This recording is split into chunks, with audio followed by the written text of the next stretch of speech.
oli oziniddeko omukazi mu ntebe. Abasajja njala muwulirize bino ebintu ate mubiyige. Buli mukwano oba buli relationship oba buli bufumbo butuuka ne bubbo bw'omuntu.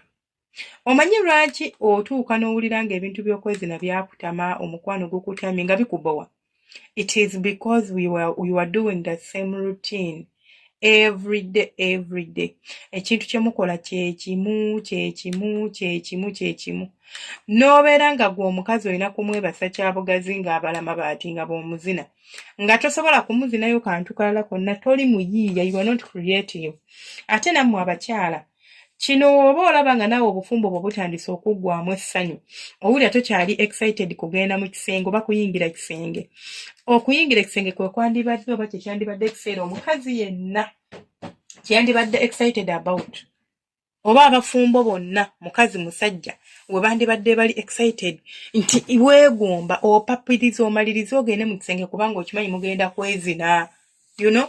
Naye otuuka n'obeera nga n'ekisenge toyagala kuyingirayo, wange toyagala kuyingirayo, oyagala kugusa bugusa nsonga y'omalirize by'omaliriza kigguke ng'owulira toyagala kugendayo. Why? Because ensonga z'okwegatta ziri awo tezikyategeerekeka gy'oli.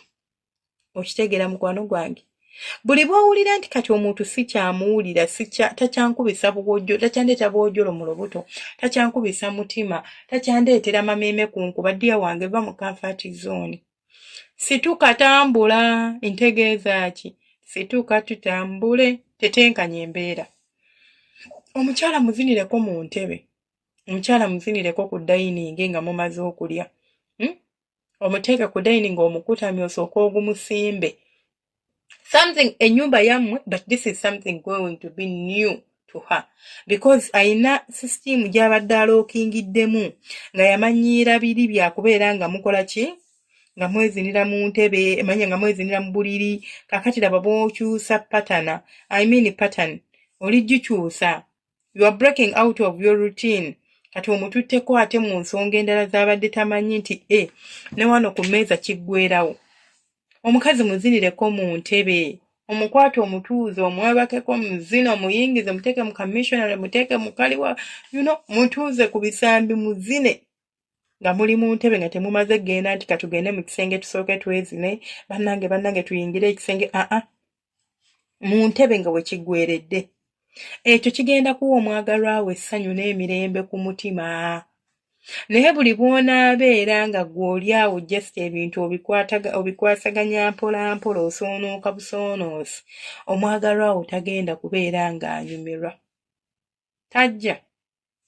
Tagenda kubeera ng'anyumirwa, tagenda kubeera nga yeegomba, agenda kubeera awo bw'atyo. Ogenda kutuuka ng'omukazi ne bw'omukwatako tatoba, ogenda kutuuka ng'omusajja wo ne bw'omukwatako alwawo okuyima because yabimanyiira. Munno mulumbe mu kiyigo, omusayireko mu kigo ate ne kyamuyiga busitayiro obupya. Olaba nti bineno kale by'ekisenge bitutama, naye ate si byokka bye bitutama. Ne busitayiro obupya bukimala. Obeera otya n'omuntu mu nsonga z'omukwano, naye nga tosobola kumanya nti n'olwo kasitayiro akapya akaliko. Omusajja muwe kagongolo, muwe kiwojjolo. Nawulira waliko ne kubayita laptop, naye kati ka laptop ze ndaba kandibadde nga missionary with raised legs nga amagulu bagagise bwe bati nga bagagaziyizza. Ke kandibadde ka laptop, mbu mukayita ka laptop nze sikamanyi. Naye ngenda kanoonyaako bakayita ka laptop. Muwe ka laptop. Muzineko ku kintu ky'obadde tomuzinako. Jangu wano wasenga Faith nga nsomesa style z'okwezina. Ate era tugenda kusoma ku kusikina ekiro era tomisinga okusikina abasajja ensikina z'abasajja. Muwe busitayiro obw'enjawulo munnaanyumirwe, akwegombe, akwenyumirizeemu.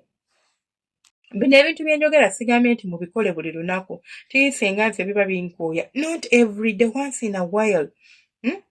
Si buli lunaku nti ogenda kubeera nga weetiyuulira ku mukazi nedda, naye akoolumu mu mwezi, akoolumu mu myezi. Mukolereyo akantu ng'obadde tokakolangako, ate okateekemu omutima gwo. Omukazi muwe ku kamasaaji, gamba leero tugenda kukola kamasaaji k'okwezina. Nyabasomesa ku massage k'okwezina. Mutandikira ku mubiri n'omala n'ogumuyingizaamu ng'oseererera kulya nti oba weesiize kabutto wenna oba kagundi ka massage. Kati olina engeri gy'oseererera kuli bw'oti nga mulinga abakola massage. Ng'era oli bw'abalaba olowooza oli ku massage naye ddiya nga tuli ku massage. Omukazi mu massaging ku mmana, bawo mu massaging ku mukira.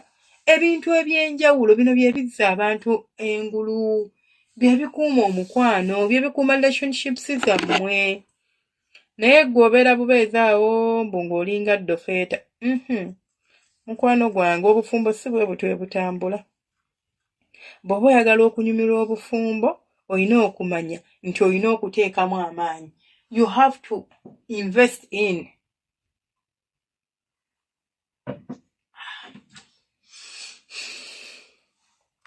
You have to put in some effort.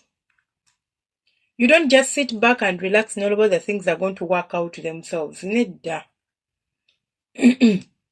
Mwe abakyala, omusajja mu surprising. N'abasomesa wano engeri gye tuzina abasajja baffe.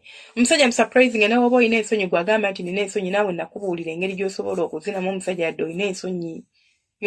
Mu surprising. Omukubeyo ko ka surprise kasaapa abali tekisuubira. Osooka omusurprising awo atye n'okutya. Naye yadde ne ka surprise, yadde neki, wonna oli awo weefuula nti gwe bintu obikwasaganya oba otya, mb'oli hori, bannange, nsagala kati nze senga omusajja mutandika ntya. Gwe nno weesiriwaze ng'owooza omutandika otya. Linda gwe banaamukutandikira wona akitegeera. Sekuritale we ali eri amabeere agayisa wabweru. Ebisambi byonna biyita bweru anaateramu laga mpale ya munda. Gw'oli eno weesabisa olinganga agenda mu lumbe. Ekikwambaza ddeera ekiro ng'omusajja akomyewo kyekyaki. Kyokka oba ofuluma n'oteekamu akagoye n'ogenda. Mulageko ogwo omubiri gw'obadde obisse. Adde ng'okyusizza ku nnyambala. Kyusa ku nviiri. Naye enviiri zo osibamu gundi y'emu, sitayiro y'emu, yakumanyiira. Leka akomewoke waka akulabe obadde tosiiga njala, siiga ku njala. Ate mwe abasajja nammwe temuntama, muyige okuwa abakazi bammwe ku ssente z'enjala. Wali enjala ze bagula eziri artificial zibatikako obuteesi. Asobola okuteekako ezo kale. Senga enjala za bbeeyi, nze sigenda kubeera nga maintaininga mukazi nga muwa ssente z'enjala buli wiiki kubanga langi avaako, kituufu avaako.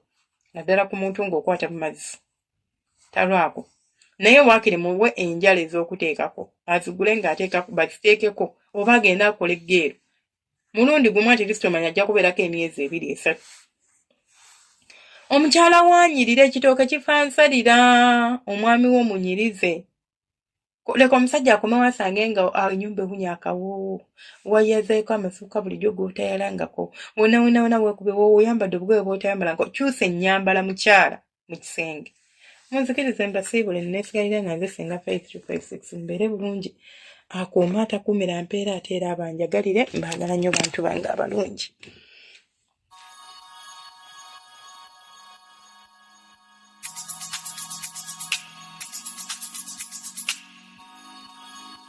Yeah.